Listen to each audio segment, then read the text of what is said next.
All right, so what kind of cardio is best? So let's get into it. All right. Is it treadmill? Is it jogging? Is it running? Is it swimming? Is it whatever else? So the first thing I would say is it completely depends on what your goal is and what you're trying to do. So like when you're talking about lifting weights, for example, if you want to be a bodybuilder, you're gonna have to train a certain way. If you want to be a strong man, you have to train a certain way. They're not the same thing. So the same thing is true for cardio. So basically, we're going to talk about three things. What do you enjoy the most?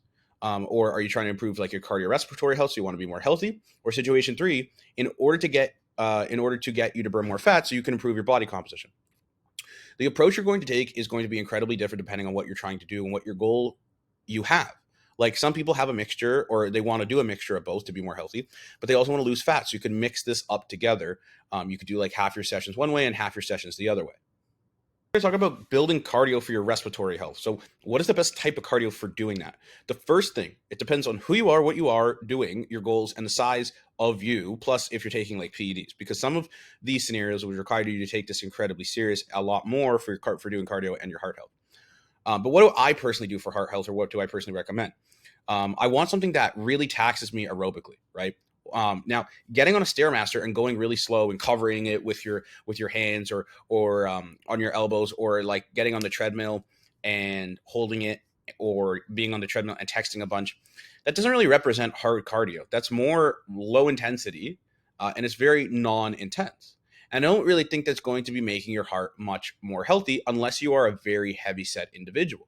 Is that better than nothing? No, absolutely not. It's so much better than you sitting on the couch, but I don't think it's really going to be effective to help your heart health, right? That's what we're talking about right now. So I want to talk about what the cardio to be pretty challenging. So what does that look like? So my favorite type of cardio to do for this would be swimming. And I'm going to go over this more on depth in a later module, but it's incredibly underrated. One of the reasons a lot of sorry, I don't know what I mistyped here. I was doing voice to text.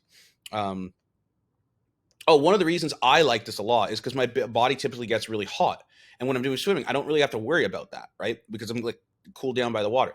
It also works a lot on your lung capacity, not just your heart, because you're going to be fighting against the oxygen capacity regarding the water. And it's also really, really easy on your joints. In some cases, people actually have prescribed this for rehab. Also, like your whole body is working, and it's not as CNS fatigue, your central nervous system, versus doing something like a Jacob's ladder. This is a Jacob's ladder. If you didn't know what that is, Jacob ladder. Okay, so like you're basically climbing an entire mountain. It's crazy. I hate this. Okay, terrible.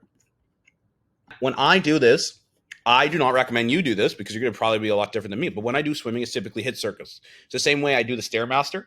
So pretty much for the stairmaster, I do like 1 minute on, 1 minute off. But for for swimming, it's about 30 seconds of like complete intensity, followed by like me just pretty much walking in the pool for like 50% of 1 RM. But like 30 seconds full sprint, and then a minute of like just walking, because it's still kind of challenging when you have a lot of muscle to walk against water.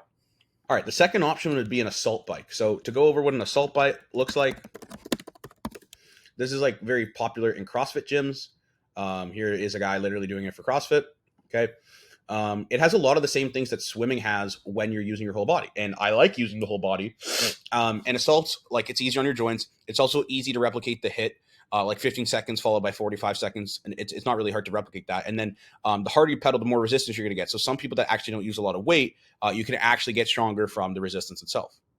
All right. So the third option would be the elliptical. Again, because you're moving your whole body, it's easier on your joints, and you could do the HIIT cycles very efficiently. So if I want to do cardio specifically and strictly for heart health, those would be the three that I would say to do them.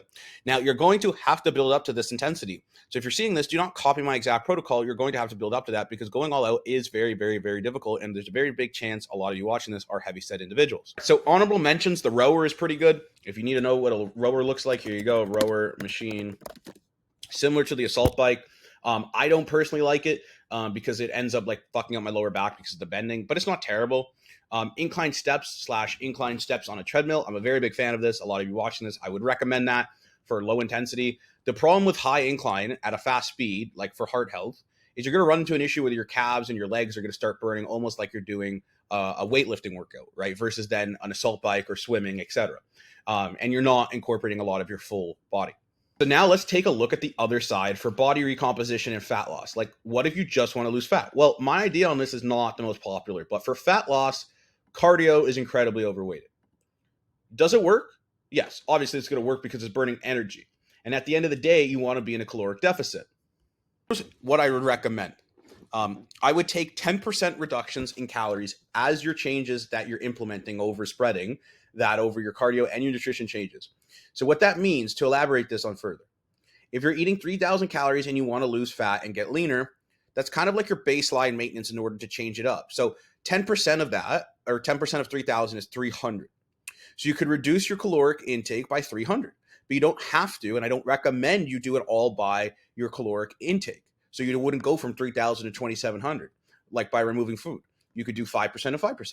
So then you could do 150 calories worth of expenditures through cardio and 150 calories from your overall intake of food, which will not, like, you're not going to feel like shit.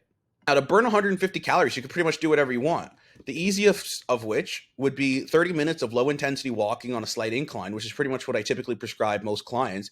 And it's nothing crazy. You're going to build up a little bit of a sweat, but you're also going to be able to like text friends or watch a movie while you're doing this, or simply take your dog for a walk. Burning 150 calories is really not difficult at all. It's important to note, I would not recommend doing any of the HIIT stuff, like that I mentioned for heart health, if you're dieting or trying to do fat loss, because it's way too hard on your CNS. You're going to fatigue a lot. You also don't have enough energy versus if you're in a caloric surplus, because you're in a deficit of calories. So it makes no sense to do it. All right. So what type of cardio do I like to do personally? So the first one would be going outside, like anything outside, walking my dog.